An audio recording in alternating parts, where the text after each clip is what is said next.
আচ্ছা সবাই একটা জিনিস দেখাই, আমি আবার রেকর্ডিং স্টার্ট করছি। দেখেন, ধরেন কোনো কারণে আমি একটু এক্সপেন্সে যাই। দেখেন এখানে কোনো একটা বিল আপনি করছেন, এই যে বিল পেমেন্ট করছেন, এখান থেকে আপনার কোশ্চেনটাও ক্লিয়ার হয়ে যাবে।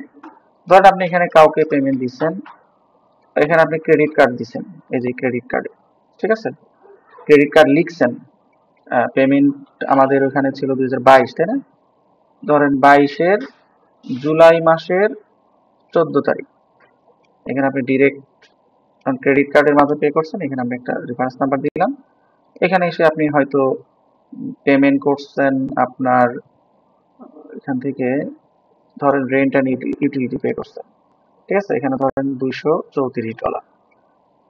আচ্ছা এখানে আপনি ভ্যাট দিচ্ছেন ধরেন 20%, 7 ক্লোজ।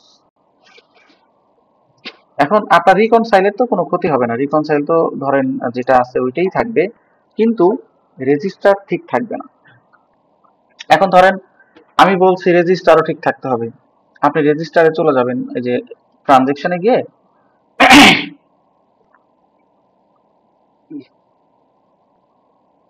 চার্ট অফ অ্যাকাউন্টে যান,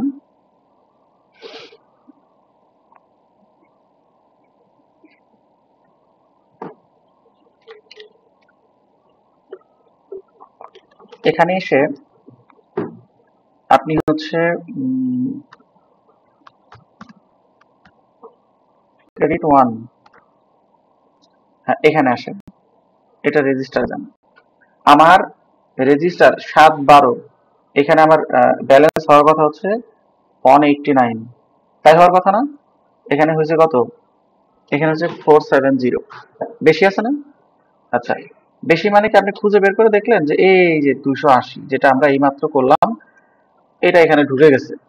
এখন এটাকে আপনি কি করবেন, এটা কিন্তু ট্রানজেকশনটা জেনুইন, ভালো করে শুনবেন, ট্রানজেকশনটা জেনুইন, কিন্তু এই ব্যাংকে পেমেন্ট হবে না, হবে অন্য ব্যাংকে, ঠিক আছে? তাহলে আগে খুঁজে বের করবেন এটা কোন ব্যাংকে অথবা কোন ক্রেডিট নোডে, অন্য কোনো ক্রেডিট নোড হতে পারে, তাহলে এটা সিটি ব্যাংক এনেতে হবে, বাট আপনি ভুলে ক্রেডিট অনে দিয়ে দিচ্ছেন, তাহলে এটা আপনি এখান থেকে ডিলিট করলে তো আপনার ওইটাও ডিলিট হয়ে যাবে, বাট ওইটা তো আর ডিলিট করবে না, ট্রানজেকশন তো আমার রিয়াল।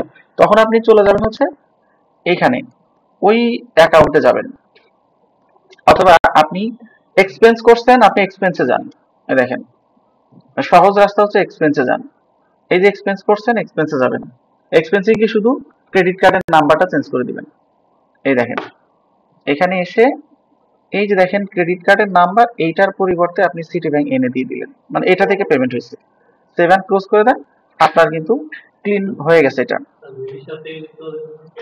না এডিট ওই রেজিস্টার থেকে করা যাবে না, আপনি এটা থেকে মানে এখান থেকেও পারবেন না, আপনাকে যাইতে হবে ওই মেইন ট্রানজেকশনে।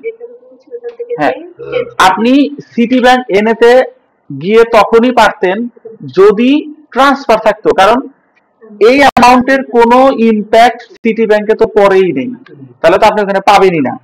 পাবেন দুই জায়গায়, একটা হচ্ছে অ্যাডভার্টাইজিং এ পাবেন, সরি যে রেন্টে পাবেন, আর একটা পাবেন হচ্ছে ওই ভুল করে যে ব্যাংকে দিচ্ছেন, ধরেন আপনার এই ক্রেডিট 1-এ পাবেন, দুইটা ব্যাংকে পাবেন। এখন আপনি তো ক্রেডিট 1 থেকে ক্লিন করবেন, কিন্তু ক্রেডিট 1-এর রেজিস্টারে গিয়ে এটা চেঞ্জ করতে পারবেন না, আপনাকে যেতে হবে এর বিপরীতে যে অ্যাকাউন্ট আছে রেন্টে, তার মানে আপনি এক্সপেন্স যেখানে করছেন ওই এক্সপেন্সে যাবেন। এক্সপেন্স থেকে আমি যেভাবে করছি এখন দেখেন এটা কিন্তু এখান থেকে কিন্তু কমে গেছে, দেখেন কমে গেছে না?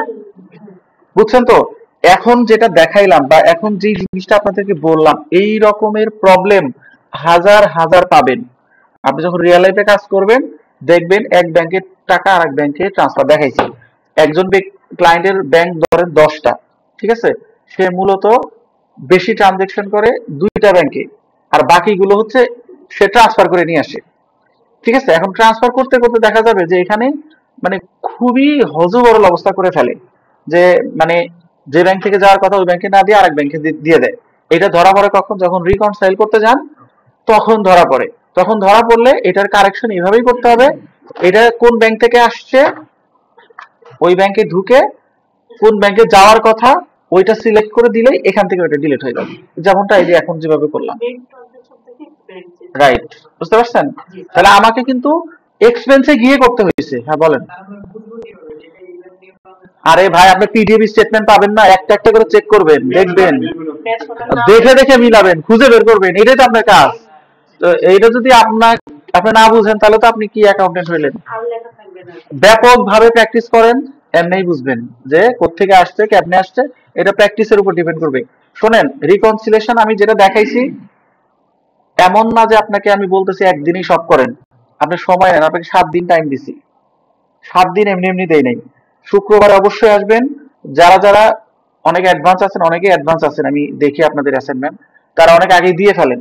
তাদের জন্য ম্যান্ডেটরি না, না আসলে আমি তাদেরকে কিছু বলবো না। আবার যারা অনেক পিছিয়ে আছেন, প্রত্যেকেই আসবেন। কয়েকটা ধরেন, যখন থেকে কোর্স শুরু করছেন, অ্যাটলিস্ট ধরে নেন যে এই কোর্স চলাকালীন পর্যন্ত প্রত্যেকটা মুহূর্ত আপনার জন্য খুব গুরুত্বপূর্ণ। কোন একটা সময়, কোন একটা টাইম আপনি অন্য জায়গায় না দিয়ে এখানে দেন, কারণ লার্নিং পিরিয়ডে আপনাকে সময় একটু বেশি দিতে হবে।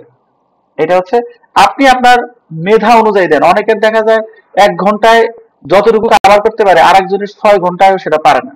এখন আপনি বুঝেন আপনার ক্যাপাবিলিটি কতটুকু, ক্যাপাবিলিটি অনুযায়ী আপনার কতটুকু টাইম দিলে আপনি এটা মানে কভার করতে পারবেন, ঠিক ততটুকু দিবেন।